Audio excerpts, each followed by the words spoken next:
They call Chennai the health capital of India. But what happened today morning will make you question that description. A 18-year-old footballer, Priya, died at a government hospital in the city. The cause of death? Well, the medical papers will tell you multiple organ failure. But in reality, she was killed by medical negligence. Let me tell you how this story has unfolded since morning. Priya was a first-year student at the Queen Mary's College in Chennai. She wanted to play professional football. But in late October, she was diagnosed with a ligament tear on her right knee. Every doctor she saw had the same opinion. They said Priya would need an operation. So on November 7th, she was admitted at the Periyar Nagar Hospital where the surgery was performed. That very evening, something seemed wrong. Priya complained of severe pain in her right leg. The doctors suggested tight compression bands and a few medicines for the pain, but it wasn't enough. The next day, she was moved to the Rajiv Gandhi General Hospital due to a suspected blood clot. The doctors discovered that the tissues in her right leg were dying. So they suggested an amputation to save her life. And the family agreed. On November 9th, the doctors removed her right leg, but her health continued to deteriorate. 4 days later, they performed a follow-up surgery to limit the tissue damage. But by then, it was too late. This morning, Priya passed away due to multiple organ damage, a clear case of medical negligence. Now, the Tamil Nadu government has announced a compensation of 10 lakh rupees to the family. The police have filed an FIR naming 2 doctors at the Periyar Nagar Hospital where she was first admitted. The Home Minister has announced that a 3-member commission will look into the incident. He also said it wasn't a surgical mistake that led to Priya's death, but a post-operation botch-up. How does that make any difference to the family? Medical negligence is medical negligence, and that is exactly what has killed Priya. And accountability needs to be fixed. Can it be fixed? Before we try and answer that question for you, let's listen in to the Health Minister of Tamil Nadu. Sir, இப்போ இந்த மாதிரி ஒரு அலட்சியமான சம்பவம் வந்து நடந்திருக்கு. 2 மருத்துவர்கள் வந்து நீங்க சஸ்பெண்ட் பண்ணிருக்கிறதா சொல்றீங்க. அது மட்டும் போதுமா சார்? பிகாஸ் நம்ம இந்த ஃபியூச்சர்ல இந்த மாதிரி விஷயங்கள் நடக்காம இருக்கிறதுக்கு என்ன பண்ண போறோம்? போதுன்ற நிலை இருக்கக்கூடாதுங்கிறதால தான் சட்டப்பூர்வமான நடவடிக்கை, துறை ரீதியான நடவடிக்கை. அந்த துறையில வந்து என்ன மாதிரி அவங்களுக்கு பனிஷ்மெண்ட் தரணும், சட்டப்பூர்வமா என்ன நடவடிக்கை எடுக்கணுங்கிறத முடிவு பண்ணுவாங்க. காவல்துறையினர் விசாரிப்பாங்க, துறையும் விசாரிக்கும். Do you know why this death is even more shocking? It's shocking because it happened in Chennai. This is a city that is often called the health capital of India. People from across the country and even outside visit Chennai for treatment. Now, according to some reports, around 200 foreign patients visit every day. In fact, 40% of India's medical tourists come to Chennai. There are multiple reasons for that. There are good hospitals that offer affordable treatment, government schemes that provide security nets for patients, and a good pool of efficient doctors residing locally. A lot of South Asians from Bangladesh and the Maldives prefer China over more expensive Indian cities. But what happened today raises questions about Chennai's credentials. How could such a deadly mistake happen in India's health capital? That's the question that we are asking tonight. And we are asking 2 people who should know. Dr. Venkatesh Natarajan is a member of the Doctors Association for Social Equality in Chennai. He is joining us on the broadcast. And Shreya Dhoundial is a lawyer. He is joining us as well. Dr. Natarajan, I want to come to you first. This is looking like a clear case of negligence to me and to everyone who's seen the story. Should doctors be held accountable for this? I know there is an FIR that has been registered, etc. They have been suspended. But this is a young life that has been lost. And doctors have often argued that what is negligence? Mistakes happen. And you cannot, no doctor will kill a patient deliberately. So don't penalize doctors. What is your view on what has happened today, sir? Do you believe that, Ms. Shreya, that doctors want to kill people? Do you believe that? I don't think so. Anybody in Absolutely India not. that. I don't believe that. I don't believe that. Errors do happen. That's a fact of life. What else one can say about it? But in this particular situation, it's not negligence. As the minister himself has clearly pointed out, and as the media has been reporting very well within whatever is happening about the circumstances and the facts of the issue, as I understand, from media channels, of course, is that it's a systemic error which happened within a particular hospital. To give you a statistic, about 15,000 surgeries happen every day in Tamil Nadu, especially in medical hospitals run by the public health system. And this one particular case happens to be very, very sad. What has happened is really sad, but it's a systemic failure. It happened at several levels. It was a tourniquet related issue and not related to something that was tied later on. The tourniquet was applied to create a bloodless field. The surgery performed, the surgery went well. But unfortunately, the tourniquet was not removed. And why it was not removed? Because several things failed there. The failure happened at the level of the anesthetist, the failure happened at the level of the doctors, the failure happened at the level of the nurses, the failure happened in ward shifting, the failure happened in receiving and understanding the problem, and the failure happened during the night time. And you must understand, this is not fixing responsibility on one particular issue. It's a responsibility with the system. So these systemic errors not just happen in Chennai, it happens all over the world. To give you another example, you all should remember one of the famous actresses' mother in Sloan Kettering was operated on the wrong side quite some time year back. It was such a very famous hospital, it happens. And to give you another statistic, medical prescription errors are very, very common in the United States of America. And the least that one can do or learn from this is understand why these things happen, what are the circumstances that the kind of systemic failures happen, and we have to rectify that. And it's not a clear-cut case of criminal negligence. Nobody killed anyone.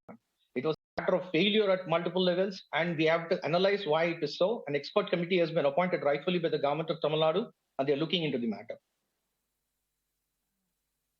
But Dr. Venkatesh, that is almost like saying no one killed this young girl. Yes, nobody she died, right? Girl.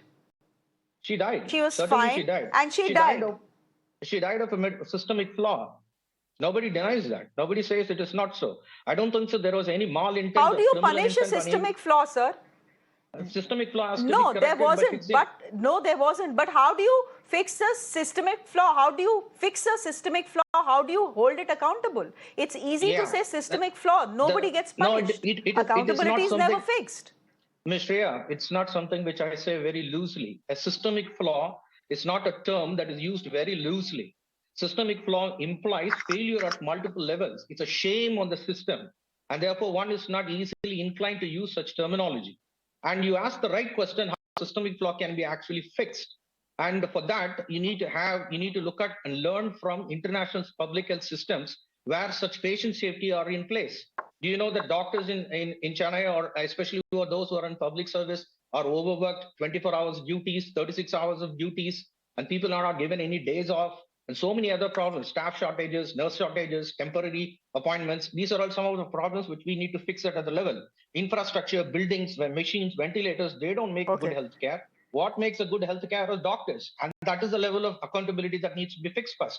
And the second level of accountability starts at the medical level. What is the medical level accountability? Why the checklists are not being implemented? Why best quality standards are not being implemented? What is the difficulty in implementing a particular checklist and identifying patients, and why patient safety is not being ensured? Why the best systems are not in place? It is simply not in place because we don't have national guidelines. If you take the UK has a guideline system called the NICE guidelines, and such guidelines don't exist here. And doctors have it in their mind and they apply, and sometimes they miss out on it, and these kind of errors do happen. And it is unfortunate and it is regrettable. Nobody is being condoned. And please don't call it as killing someone. It happened and it's a mishap, and it is certainly needs to be looked into, and lessons have to be learned. Okay. C. Rajashekharan, Dr. Natarajan is saying mistakes happen. But you cannot hold doctors accountable because they are not killers. Doctors are not people who intentionally will do something that will harm their patients. No, sir, I'm qualifying what I'm saying. That doctors will never do anything that will intentionally harm their patients. That mistakes are made, and you cannot villainize doctors. I want to ask you as a lawyer, Mr. Rajashekharan, then, is it easy to pursue a case of medical negligence in this case, for example? Now, Dr. Venkatesh is saying clearly this is not a case of medical negligence, but this is how the family is seeing it. If this is how the family is seeing it, is it easy legally in India to pursue a case of medical negligence?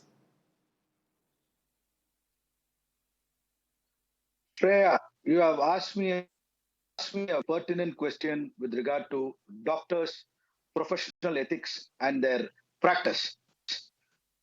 See, let us not make unruly comments, any doctor for that matter. I also refrain from making any unruly comments, which is not fair because we generally say doctors are saviors. But in this case, coming down to this particular case, this girl, Priya, was hale, healthy. She was dancing even 2 days before she was admitted. She had a ligament tear, and the hospital she was admitted is just a small peripheral hospital and it's not equipped with all senior doctors. This particular, she is a state level and a national level player in football. There is lacuna in dealing this particular case because there has to be proper investigation done by the police of Tamil Nadu, and there should not be any botch up. Point number one. Point number two, since being a national player, why she was not attended by the chief of government hospital, Chennai? Why of a doctor of peripheral hospital was allowed to do a surgery on her? Whether the surgery is required or not is the first point. Why MRI scan was not taken? Why other parameters was not checked? All this has to be taken into consideration. And I'm not going to say that this is right in the. This is a case of gross rash negligence. How you ask me, I'll tell you. See, the doctor had done a surgery on her in a small hospital, which is not fully equipped. It is not a super specialty or multi-specialty hospital. We have the best hospital, which is the Omandora Hospital, which is fully equipped. It is more than Apollo or any big corporate. It's better than that hospital. So why she was not brought there immediately? The reason is she is socially from a humble background. She doesn't have money. So all this put in a nutshell, there is some kind of discrimination in this particular case. This is negligence on the part of doctors, and I will nail the head of the department of government hospital, whoever it is, the orthopedic or the surgeon or the anesthesia department, whichever. Why they fail to understand? Because anybody who dies under the age of 38 has to be taken with ailment, prior ailment. She is a small girl.